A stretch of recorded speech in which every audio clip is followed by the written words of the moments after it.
Entonces, oremos. Señor Dios y Padre nuestro que estás en los cielos, aquí estamos delante de ti. Te damos las gracias, oh Dios, porque tú estás al control y tu gloria va a ser manifiesta aquí en esta iglesia el día de hoy, Señor. Lo entendemos porque tú eres el que estás al control de todas las cosas en el universo y estamos clamando conforme a tu voluntad. Esta oración la hemos hecho sin mérito alguno, porque el único que merece la honra y gloria eres tú. Oración que hemos hecho en el poder y en el nombre de Jesús. Amén. Bueno, mis amados, vamos a hablar hoy sobre la imagen de la bestia. Entonces vamos a Apocalipsis capítulo 13, que fue nuestra lectura bíblica. Vamos a leer los versículos que eran de la lectura bíblica, el 15 y el 16. Dice así: se le permitió infundir aliento a la imagen de la bestia para que la imagen hablare e hiciese matar a todo el que no la adorara. Y hacía que a todos, pequeños y grandes, ricos y pobres, esclavos y libres, se les pusiera una marca en la mano derecha o en la frente. Tenemos que tener en cuenta que dice O, no dice I en la frente, ¿ok? Entonces, la predicación o la presentación el día de hoy tiene como título el establecimiento de la imagen de la bestia. Pero, ¿qué es la imagen de la bestia? Para poder entender esto, lo primero que tenemos que reconocer es qué es la bestia, porque ¿cómo vamos a reconocer una imagen si no sabemos la sustancia original, no? Entonces, para poder ir aquí, sigamos en Apocalipsis capítulo 13, porque ¿dónde lo describe? Yo sé que ya esto lo hemos estudiado varias veces. ¿Quién aquí no es bautizado? ¿Todos somos bautizados? Gloria a Dios. Entonces todos debemos estar familiarizados con este tema, pero también debemos entender que en la repetición hay aprendizaje, ¿no? Por las mayores veces que escuchemos algo, se va grabando en nuestra mente para poder llevarlo a la práctica o ese conocimiento permanezca en nosotros. Entonces siempre es bueno estudiar estas cosas una vez más. Vamos a leerla rápidamente. Apocalipsis 13, versículos del 1 al 9, para que veamos las características de esta primera bestia, de la cual la otra es una imagen. Entonces vayamos a ver. Apocalipsis 13, versículo 1, y dice: me paré sobre la arena del mar, y vi subir del mar una bestia que tenía 7 cabezas y 10 cuernos, y en sus cuernos tenía 10 diademas, y sobre sus cabezas nombres de blasfemia. La bestia que vi era semejante a un leopardo, sus pies eran como de oso, y su boca como boca de león. Y el dragón le dio su poder, su trono y su gran autoridad. Entonces vemos que esta bestia no tenía poder por sí misma, ¿no? Tuvo que recibir poder de otro agente que es el dragón. Y sabemos que el mismo Apocalipsis describe quién es el dragón, que es el diablo y Satanás. Versículo 3. Vi una de sus cabezas como herida de muerte, pero su herida mortal fue sanada. Y toda la tierra se maravilló en pos de la bestia, y adoraron al dragón que había dado autoridad a la bestia, y adoraron a la bestia diciendo: ¿quién como la bestia y quién podrá luchar contra ella? Entonces, ¿a quién? Este es un asunto de qué de la bestia, un asunto de adoración. Aquí lo dice claramente la Biblia, no hay que estar especulando, la Biblia se explica directamente. También se le dio boca que hablara arrogancias y blasfemias, y se le dio autoridad para actuar por 42 meses. Y abrió su boca para blasfemar contra Dios, para blasfemar su nombre, de su tabernáculo y de los que habitan en el cielo. O sea que el actuar de esta bestia es terrible, porque no solamente habla mal de Dios, sino de todo lo que concierne a Dios. Todo lo que Dios tiene, esta bestia habla contra esto. Dice el 8. Y la adoraron todos los habitantes ¿de dónde? De la tierra. En el universo se le está dando adoración a esta bestia o al dragón. Absolutamente no. El único lugar donde está recibiendo adoración es aquí en la tierra. ¿Por qué? Porque tiene personas que tienen amistad con ella, a pesar de que desde el inicio del pecado, ¿qué hizo Dios con esa amistad? La rompió. Él creó enemistad sobre la serpiente y la mujer, que la serpiente es la misma bestia, ¿no? El mismo dragón, porque lo dice, la serpiente antigua que se llama ¿cómo? Diablo y Satanás. Y entonces la adoraron todos los habitantes de la tierra, cuyo nombre no estaban escritos desde el principio del mundo en el libro de la vida del Cordero que fue inmolado. Y dice, si alguno tiene oído para oír, oiga. Y yo puse énfasis en este versículo. O sea, todas estas citas están describiendo una situación que en el momento que Juan lo escribe estaba a futuro. Para nosotros ya esto tuvo un cumplimiento y lo podemos corroborar ¿cómo? Históricamente. Hay métodos de interpretación apocalíptica, pero hay uno solo que realmente nos lleva a las conclusiones correctas y es el método historicista. El mismo método que usaban todos los cristianos a través del tiempo. Porque vamos a ver que cuando los reformadores empezaron a identificar a quién representaba este poder, fue cuando la Compañía de Jesús fue creada por Ignacio de Loyola, precisamente para contrarrestar esto, y nacen dos nuevas escuelas de interpretación, la preterista y la futurista. La preterista dice que todo esto se cumplió en el pasado, primeramente con Antíoco Epífanes, pero como sencillamente cuando la gente hace una exégesis leve, ni siquiera profunda, se da cuenta que no puede corresponder con Antíoco Epífanes porque la situación del cuerno pequeño viene de la cuarta bestia y Antíoco Epífanes salió durante la tercera bestia. Eso lo vamos a ver por encimita también. Entonces vemos que el preterismo que lo puso en el pasado no tiene mucha fuerza porque es fácilmente objetable y fácilmente refutable. Después cambiaron la interpretación a Nerón, pero también es refutable. Nació otra, que es la futurista por Juan de Rivera.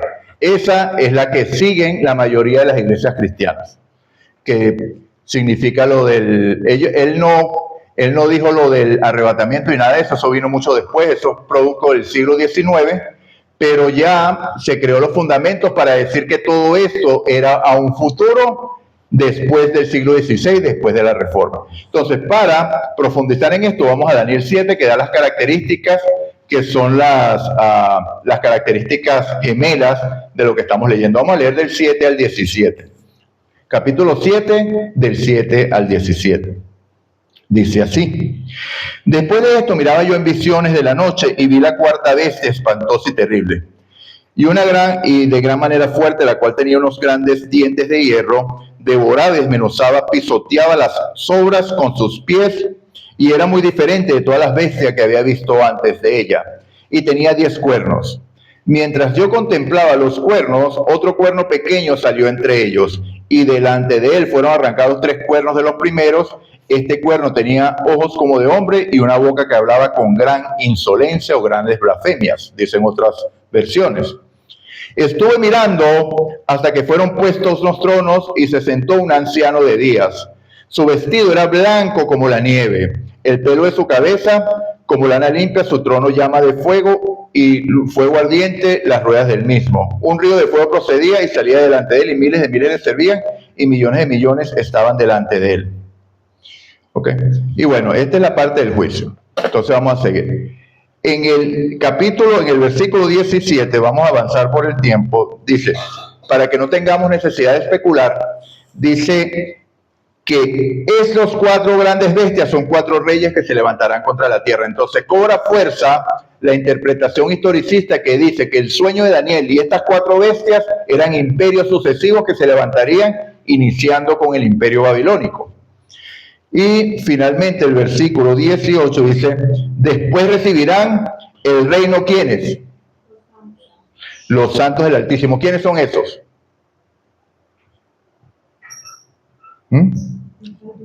¿Quiénes son los santos del Altísimo? Ustedes y yo, mis amados. No deberíamos tener ninguna duda de esto. Deberíamos decirlo y con gozo, con alegría, con la seguridad de que ya es algo que está ganado por lo que Cristo hizo por nosotros. Por lo que Cristo hizo, que nosotros lo endosamos por creer en eso. O sea, no es por nuestra obra, es por su obra, pero es creyendo que eso es una realidad en nuestras vidas, no a futuro, sino hoy. Entonces, esa es la promesa más maravillosa que vemos aquí. Y después vemos las características, vamos al versículo 23 al 25 ahora, que dice, la cuarta bestia será un cuarto reino en la tierra, la cual sea diferente de todos los otros reinos, y a toda la tierra devorará, trillará y despedazará. Los dos cuernos significan que de aquel reino se levantarán 10 reyes y tras ellos se levantará otro, el cual será diferente de los primeros y derribará a 3 reyes. Y el versículo 25 hablará palabras contra el Altísimo, a los santos del Altísimo quebrantará y pensará en cambiar los tiempos en la ley y serán entregados en sus manos tiempos y medio tiempo. Entonces, aquí vemos que los versículos que leímos de Apocalipsis 13 y Daniel 7 son las mismas características. Entonces, todos sabemos que solamente hay un poder capaz de realizar estas cosas. ¿Y quiénes más aplicaron, como lo dije anteriormente, este método historicista para determinar quién era este personaje? Los reformadores de antaño. Entonces vamos a ver citas. Martín Lutero. Ya siento mayor libertad en mi corazón porque sé al fin que el Papa es el anticristo y que su trono es el del propio Satanás. Calvino. Algunas personas nos consideran demasiado severos y censores cuando llamamos anticristo al pontífice romano. Brevemente demostraré que las palabras de Pablo en 2 Tesalonicenses 2 no son susceptibles de ninguna interpretación que no sea la que se aplica al papado. John Knox. Afirmo que el Papa es el verdadero anticristo, aquel hijo de perdición de quien habla Pablo. Y la confesión de Westminster de 1646, que es en la que aplican las iglesias protestantes, las bautistas, las metodistas, inicialmente lo afirmaba también. No hay otra cabeza de la iglesia sino el Señor Jesucristo. ¿Y el amén? Amén. Gloria a Dios. Ni el Papa de Roma puede ser en ningún sentido cabeza de ella, sino que es aquel anticristo, aquel hombre de pecado e hijo de perdición que se exalta a sí mismo en la iglesia contra Cristo y contra todo lo que es Dios. Eso es la confesión de Westminster en el capítulo 25, en la sección 6, está escrito. Entonces, mis amados, vemos que en todos aquellos que estudian la Biblia y el Apocalipsis, aplicando el método historicista, ¿cuál es el método historicista? ¿Qué es lo que aplica el método historicista? Porque las profecías se van cumpliendo a través de la historia. Exactamente. Y a la medida que vamos viendo el cumplimiento, vamos verificando que lo que nosotros habíamos interpretado era real. Entonces, eso es el método historicista. Entonces, nosotros vemos que la iglesia adventista basa el Apocalipsis o estudia el Apocalipsis basado en un método historicista y por eso es que decimos lo que decimos. No fuimos los primeros y nos acusan de hostilidad contra los católicos y al final de la predicación vamos a ver algo bien interesante, sino que fueron los primeros reformadores los que salieron y esta gente salió de la misma iglesia católica. Muchos eran monjes y hasta, creo que hasta curas allí. Y ellos llegaron a esa conclusión. ¿Por qué? Porque vieron las abominaciones que se cometían allí. Ellos las conocían de cerca, mis amados. Incluso las 95 tesis de Lutero fueron, ¿por qué? Porque el Papa, vendiendo indulgencias, pretendía que la salvación se podía, ¿qué? Comprar la salvación. Entonces, Lutero fue libre al entender, mis amados, el libro de Romanos. Es muy importante que nosotros estudiemos el libro de Romanos una y otra vez hasta que consigamos la libertad que es en Cristo Jesús, porque se consigue de manera maravillosa allí. Entonces, seguimos aquí. Valga entender que todas las iglesias protestantes tienen fundamento en la confesión de Westminster. Pero hoy día, cuando tú hablas con un bautista, hablas con un metodista, hablas con un pentecostal, hablas con cualquiera de ellos, le preguntas que si ellos aún creen y predican y enseñan que el Papa es el anticristo, dicen que no, que ya eso no, porque esas eran interpretaciones antiguas que ya no van al caso. Ya nosotros sabemos que la escatología es distinta y además, dice, la escatología no es un asunto de salvación. No es importante que nos pongamos de acuerdo todos en este asunto porque lo que importa es Cristo. ¿Será eso un razonamiento correcto? ¿Por qué?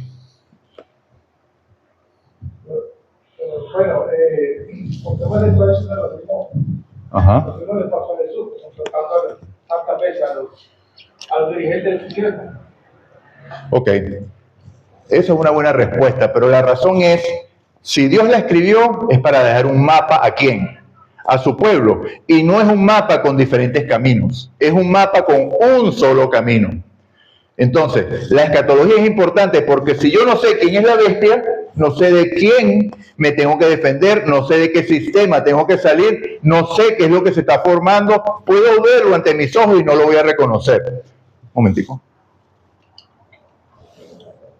Y recuerdo que hace poco, bueno, yo me salí hace poco de grupo, yo estaba en grupos de muchos evangélicos, de todo eso, bueno, por eso perdí el primer WhatsApp, porque yo compartía el año bíblico, me había metido como en 30 grupos diferentes, y por spam me banearon el WhatsApp, el primero que tenía. Entonces después permanecí en otros grupos y hablando con un hermano que es de aquí de Colombia, creo que él vive por Medellín, por esos lados, él es bautista y entonces él constantemente cuando yo pongo estados referente al sábado, él viene a burlarse en los estados. Y dice, usted siempre con esa cosa, ¿hasta cuándo? Yo le digo, bueno, pero muy pronto esta historia se va a definir, porque Apocalipsis 12:17 que va a haber solamente dos grupos, unos que persigan y otros que son perseguidos, porque el dragón se aira contra un solo grupo, que es ¿quién? Los que guardan los mandamientos de Dios y tienen el testimonio de Jesús. El resto los deja quietos, porque el resto están haciendo una obra como Saulo la hacía a favor de él. Y entonces me dice, hay que decir que el grupo, bueno, ya yo tomé una decisión, yo soy perseguidor de los herejes adventistas. Entonces vemos que ya la gente está tomando posiciones aún sin saber, porque en su ignorancia, por desconocer quién realmente es la bestia, a pesar de que el fundador de su iglesia, Juan Calvino, se lo advirtió con anterioridad. Entonces vemos, esa es la realidad de la vida. Ok, ya no tenemos dudas de quién es la bestia, ¿sí? ¿Lo tenemos claro todos? ¿Quién es la bestia? Primera, el papado, no el señor Robert Prevost. El señor Robert Prevost es solamente una parte más de ese engranaje.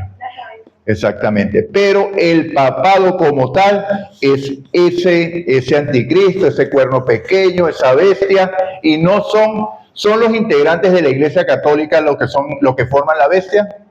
Es el papado nada más. ¿Por qué? Porque nosotros somos advertidos, la hermana White nos los explica con claridad, que la mayoría del verdadero pueblo de Dios precisamente está en la Iglesia Católica. ¿Por qué? ¿Por qué la mayoría del pueblo de Dios está allí?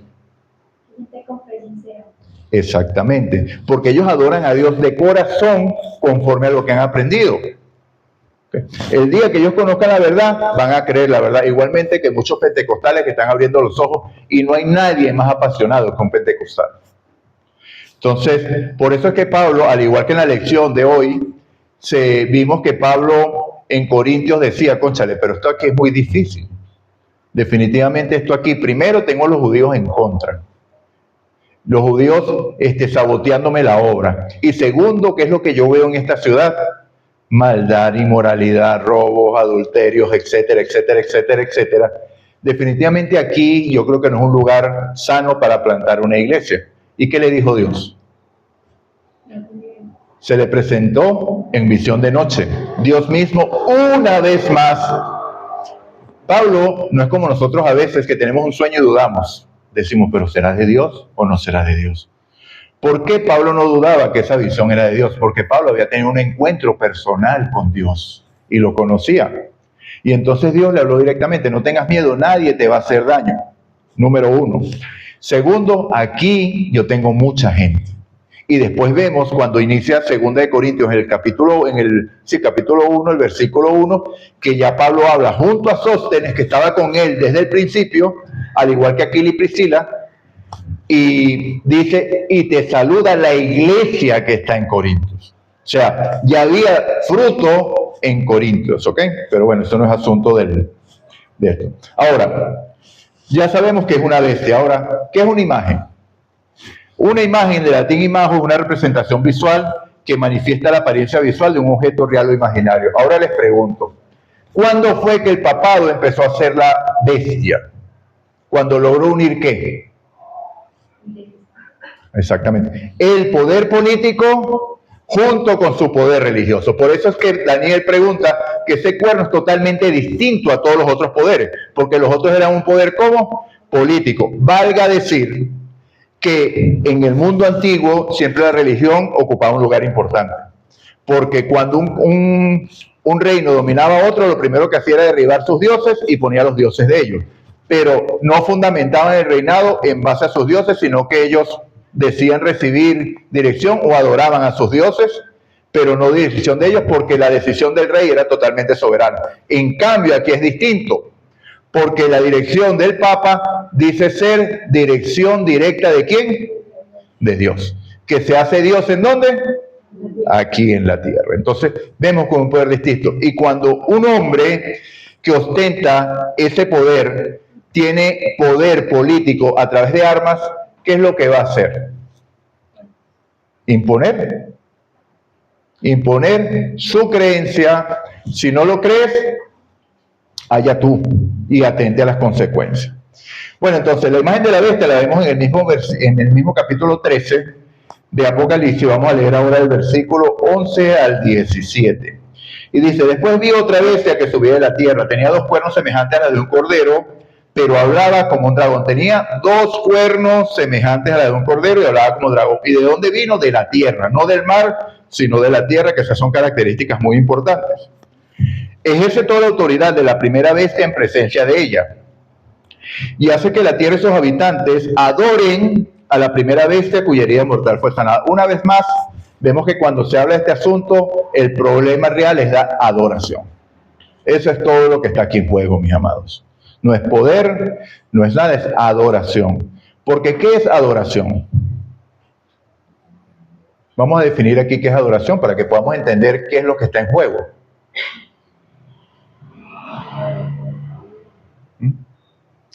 ¿Qué cosa adoramos? Y ahí es donde vamos a ver si nosotros tenemos un problema de idolatría.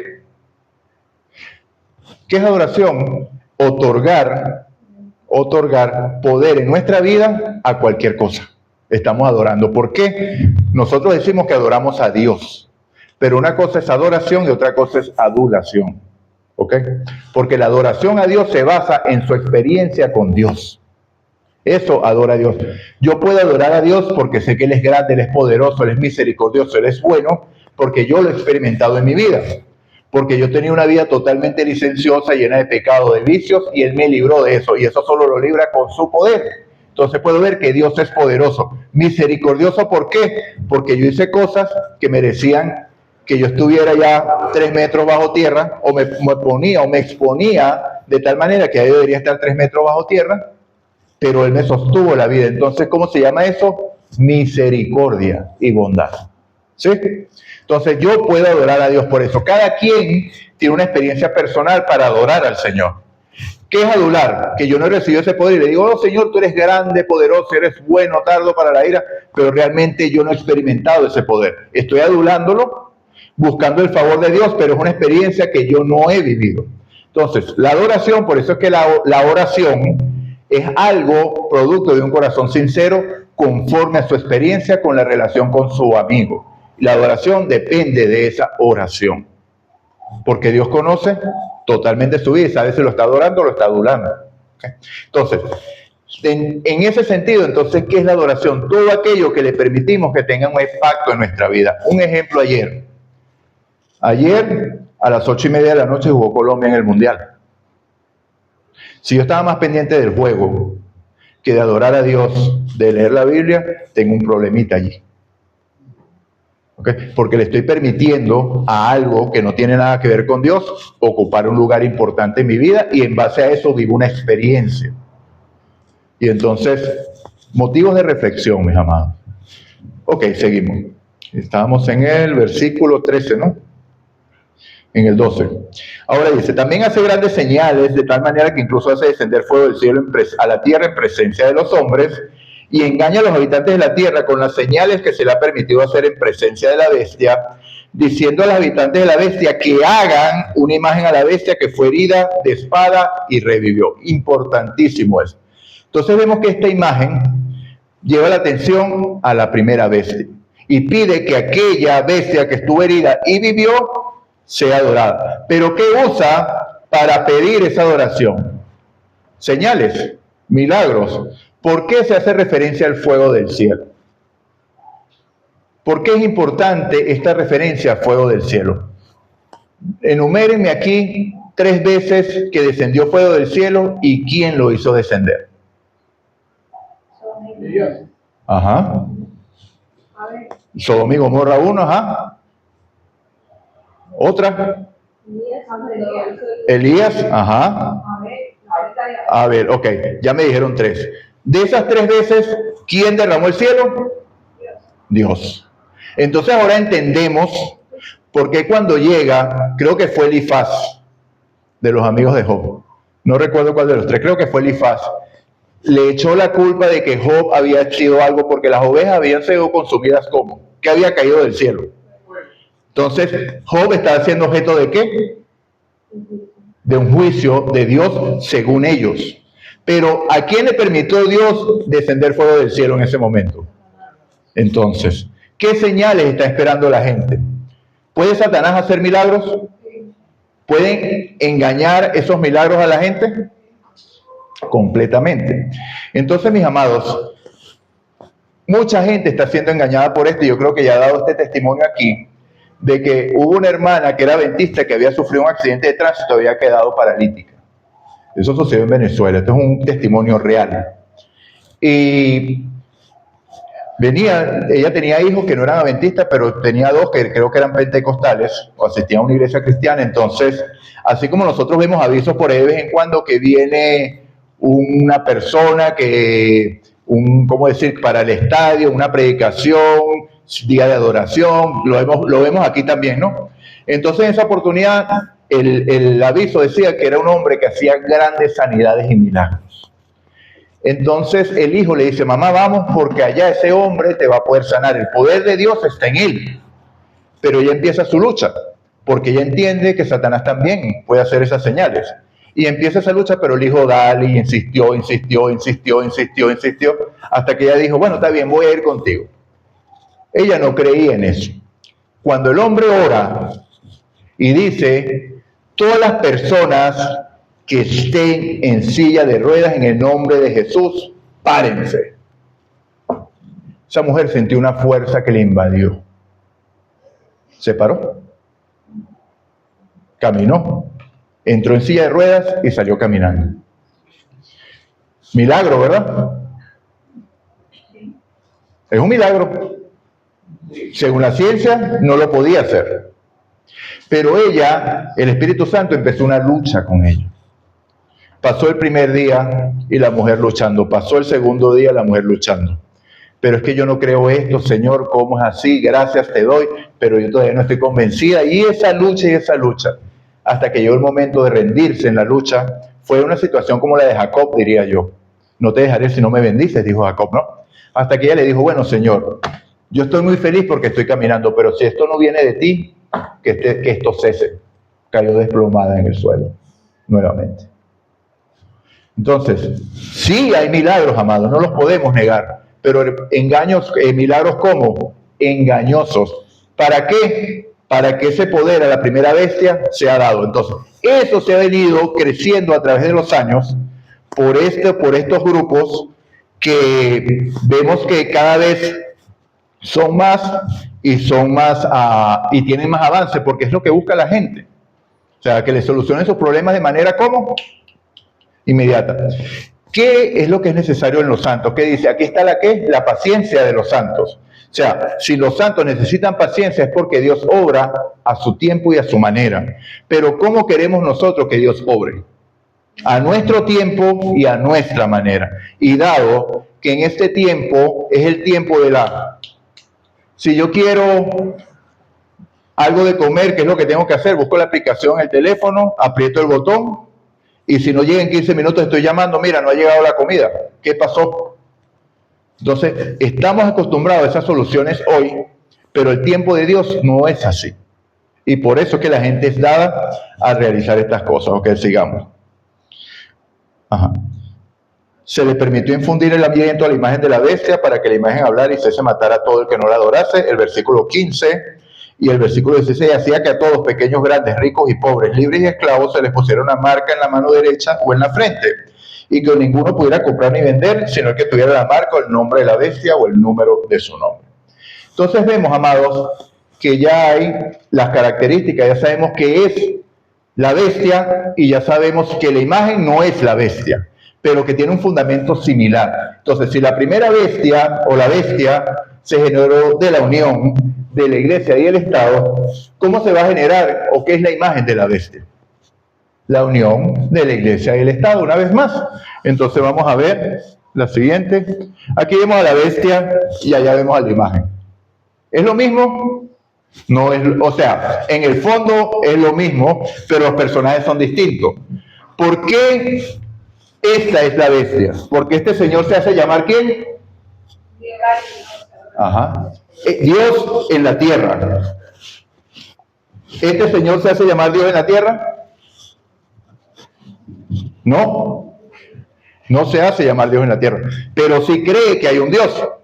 Y cree también que el Estado y la Iglesia deben estar unidos y trabajar unidos. ¿Por qué?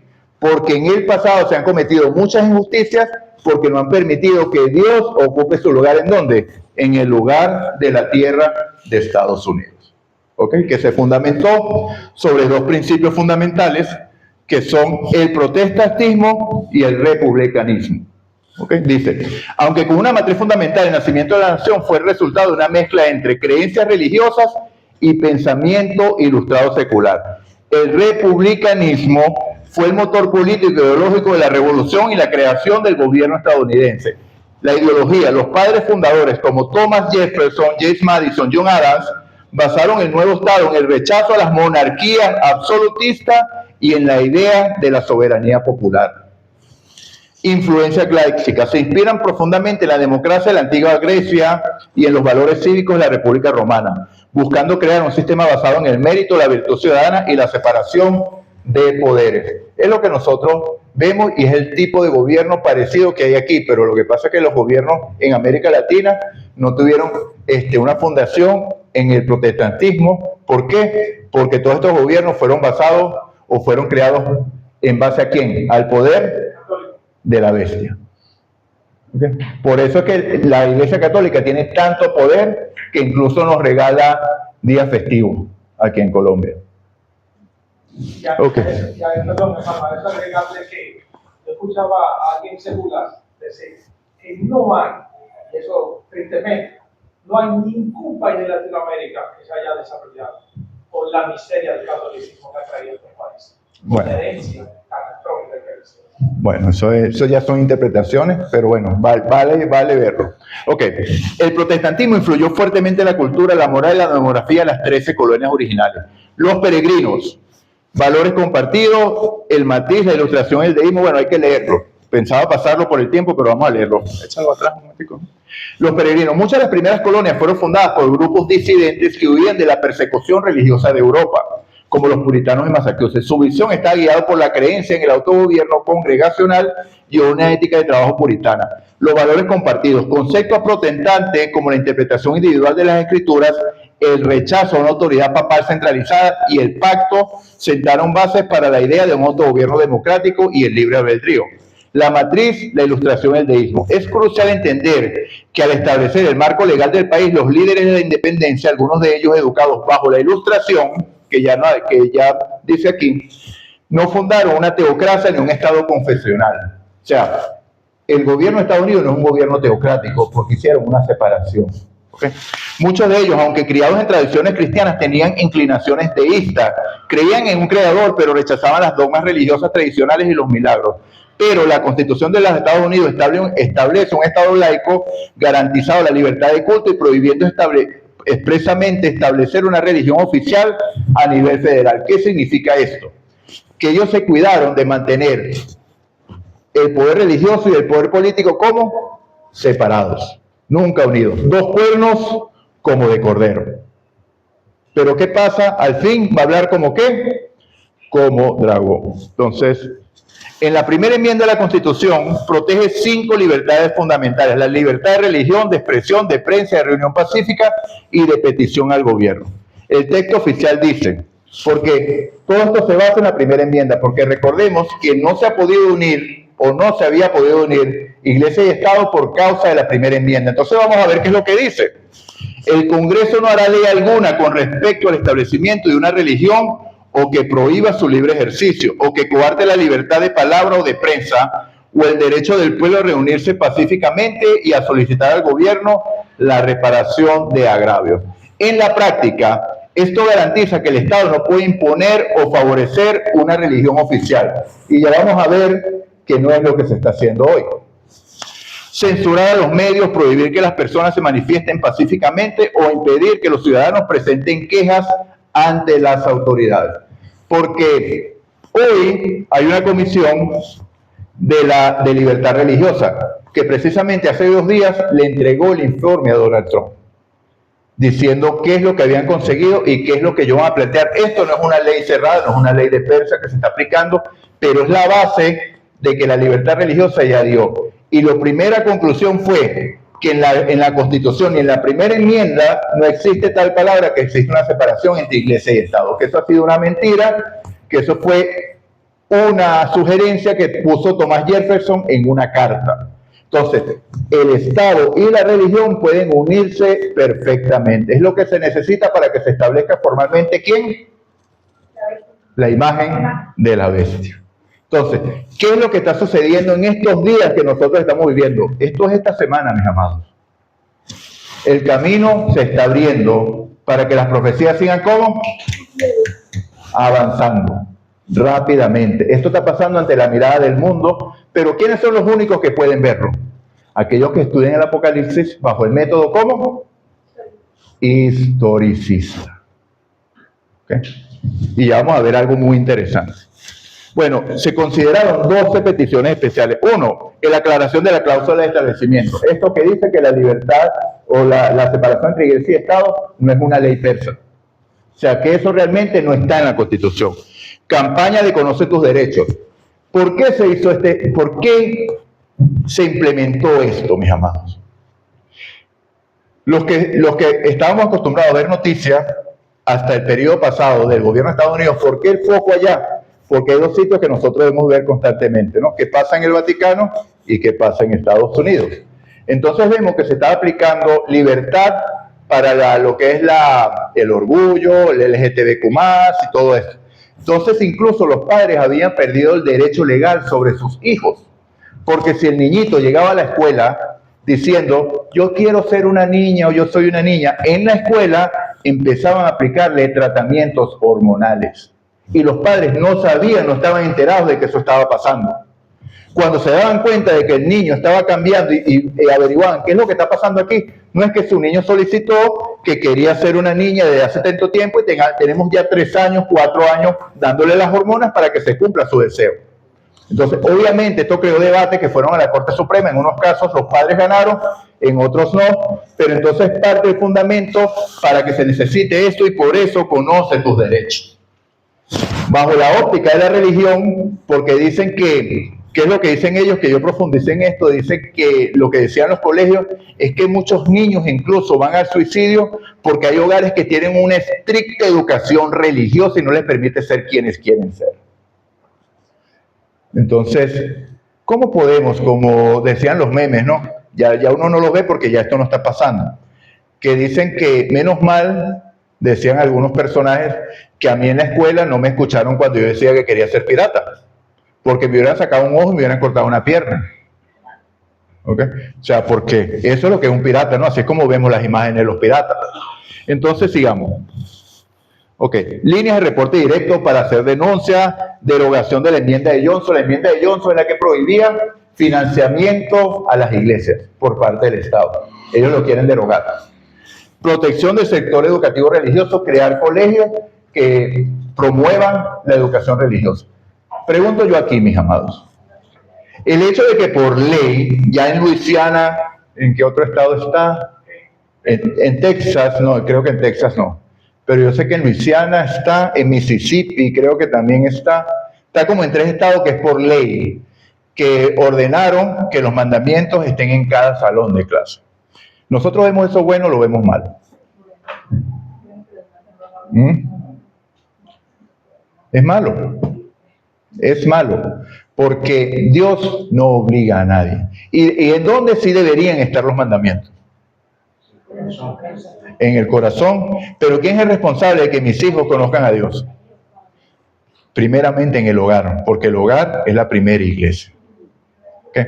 ¿Dónde sí deberían estar los mandamientos? En mi hogar, porque el Señor dijo, ponlos ¿dónde?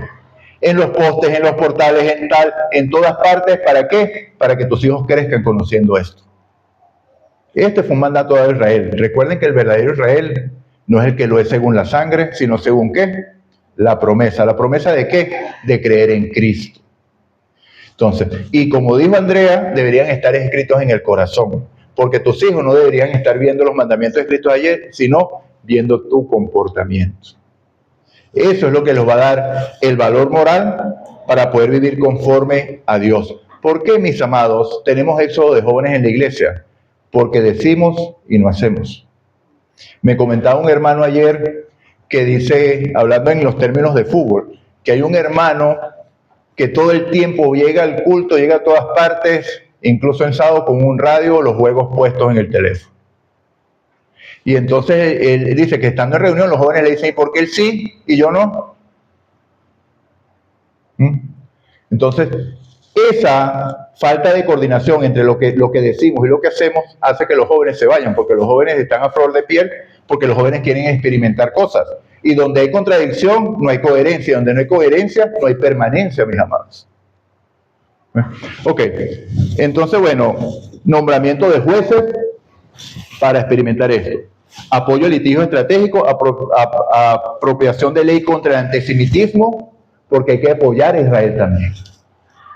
Entonces, cuando ellos dicen que hay libertad religiosa, ¿de verdad hay libertad religiosa o están promoviendo un solo sector?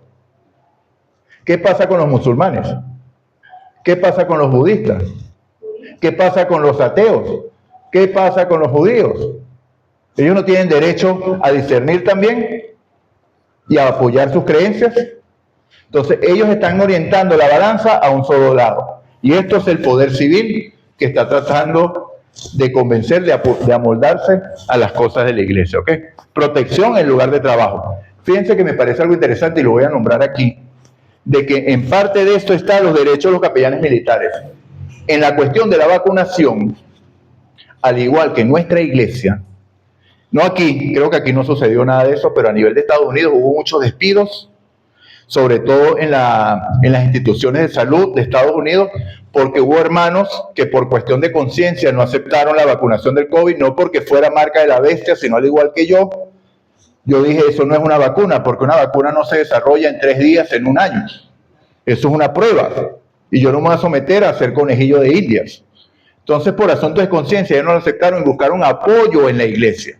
Y la iglesia dijo, nosotros no estamos en contra de la vacunación. Nosotros hemos apoyado la vacunación responsable. Pero no hicieron un exciso o una excepción con respecto a esta. Y entonces, cuando los hermanos fueron a buscar apoyo en la iglesia, no lo consiguieron. ¿Y qué sucedió? Despedidos de los trabajos. Tu iglesia no dice que es por cuestión religiosa. Entonces, o te la pones o te vas. Bueno, no me la pongo, te vas.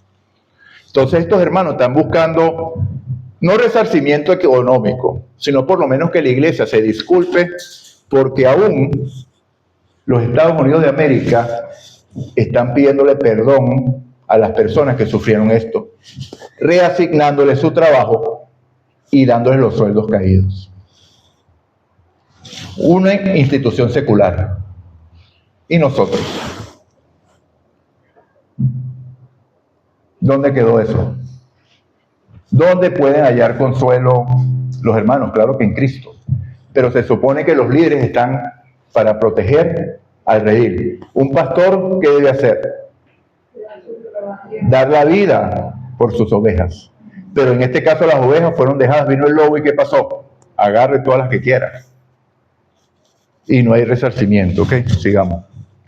Ok, defensa de los proveedores de atención médica, rendición de cuentas. Miren, la Comisión de Libertad Religiosa establecida por el presidente Donald Trump está constituida por 14 miembros, principalmente líderes, activistas y expertos de comunidad cristiana conservadora. O sea, es una comisión que está sesgada, está viendo un solo punto de vista.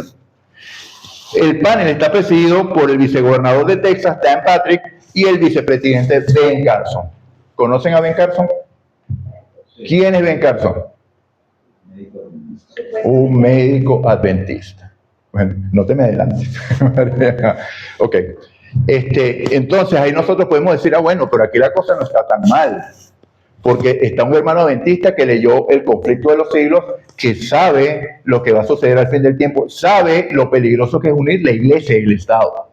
Entonces, esa comisión de libertad religiosa está orientada de buena manera porque hay un hombre que conoce la palabra de Dios y va a orientar esto al lado correcto de la historia. ¿Okay? Solamente va a defender aquellas cosas que hay que defender, pero la libertad de conciencia está garantizada. Porque nosotros los adventistas, ¿qué es lo que defendemos? La libertad de conciencia. ¿Por qué? Porque Dios me da la oportunidad a mí de decidir cada día si lo acepto o lo rechazo. Él no me obliga a hacerlo. Entonces, ¿por qué voy yo a obligar a alguien a hacerlo? Como lo hace el papado o como lo hacía el papado. O lo haces o te mato. Porque la imagen de la bestia va a ser ¿qué? Matar a todo lo que no adoren a la primera bestia. Entonces estamos en la misma situación. Ajá. Miren, Ben Carson sostiene que el principio de la separación entre la iglesia y el Estado ha sido malinterpretado en la sociedad moderna. Según su postura, este concepto no se diseñó para excluir la religión de la vida pública, sino para evitar que una institución domine a la otra.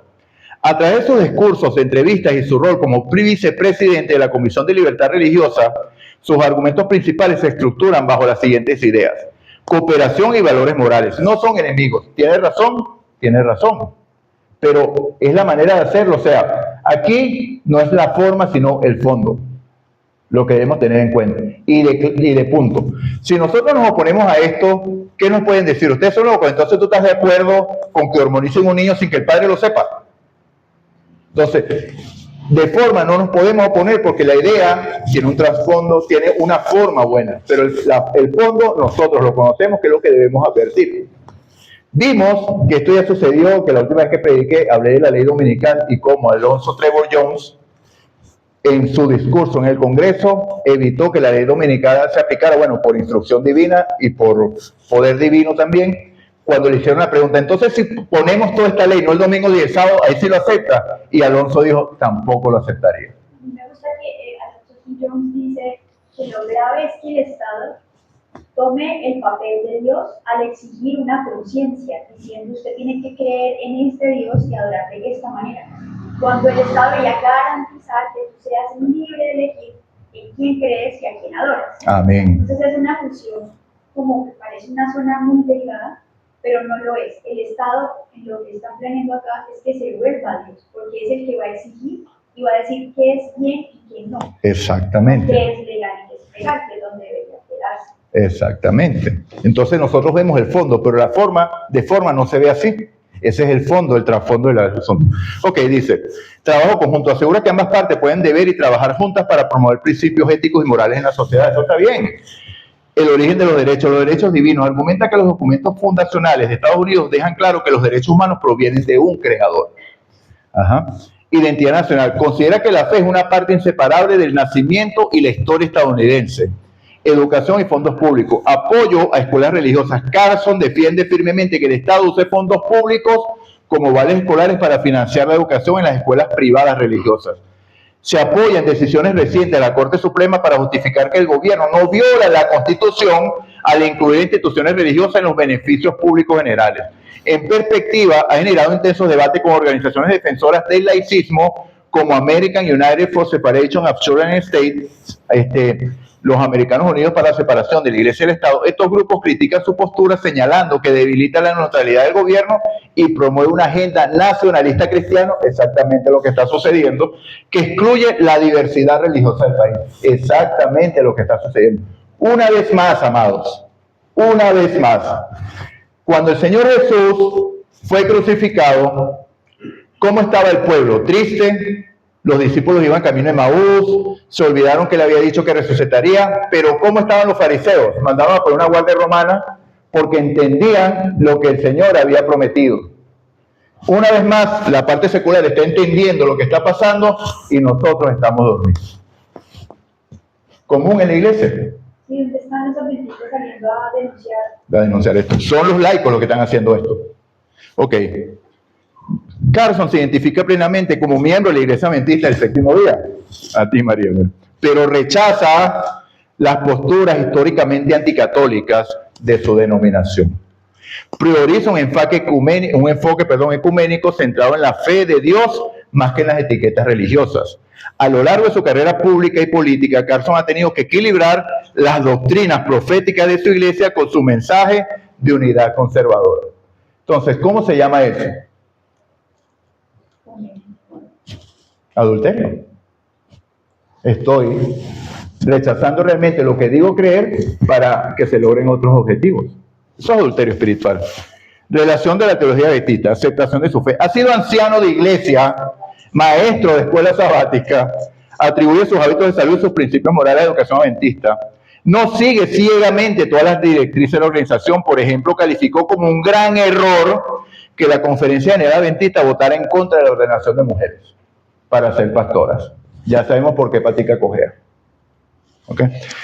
Fe sobre su denominación. Carson prefiere que se hable de su relación con Dios antes que de su iglesia. Ha declarado en múltiples ocasiones que no cree que una denominación sea el aspecto más importante para la salvación, y eso tiene razón, porque no es religión, es relación, sí. Y finalmente, para ver, esta es la última, sí. Ok, discrepancia política. Históricamente, la Iglesia Adventista del Séptimo Día defiende una separación estricta entre la Iglesia y el Estado. ¿Es así o no es así? Gloria a Dios. Para proteger la libertad del culto y la libertad de conciencia más que de culto. Historiadores de la propia denominación han señalado que la postura política actual de Carson, más cercana a la derecha evangélica tradicional, contradice la postura adventista clásica de neutralidad política. ¿Es eso cierto o no es cierto? Totalmente. Percepción hacia el catolicismo, rechazo de los prejuicios históricos. La escatología o teología del fin del mundo de la Iglesia Adventista, basada en gran parte en los escritos de Elena White, sostiene históricamente un rol crítico hacia el papado y el catolicismo. ¿Fueron los adventistas los que iniciaron esto? ¿O quiénes lo hicieron primero? ¿Ah?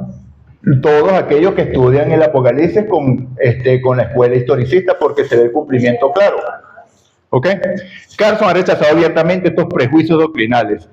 Durante sus campañas, Carson declaró de forma directa: amo a los católicos, mi mejor amigo es católico, está bien. Tengo, aquí está la parte que no debería, varios títulos honoríficos de universidades católicas. Entonces ahora vemos la influencia. Su posición actual busca unificar católicos, evangélicos y otras ramas del cristianismo bajo causas comunes como la defensa de la libertad religiosa y los valores tradicionales en la esfera pública de Estados Unidos. Entonces, no tenemos tranquilidad. No estamos representados porque el hombre que debería estar defendiendo a Dios, como lo hizo Elías ante la corte de Acab, está mandando a adorar a los Baales. ¿Ok? Bueno, finalizamos. ¿Qué dice Apocalipsis 12 y 17, mis amados? No la tenemos fácil. Y el dragón se llenó de ira y fue a hacer guerra ¿contra quiénes? Contra el resto de la descendencia de ella, los que guardan los mandamientos de Dios y tienen el testimonio de Jesucristo. O sea, contra usted y contra mí. No porque yo obedezca, porque puedo hacerlo, sino porque me rindo a Cristo y Él vive en mí y su obediencia está en mí. Apocalipsis 14:12, aquí está la paciencia de los santos, los que guardan los mandamientos de Dios y tienen la fe de Jesús. Eso no es para el futuro, eso es para hoy. Finalmente, Lucas 21:28.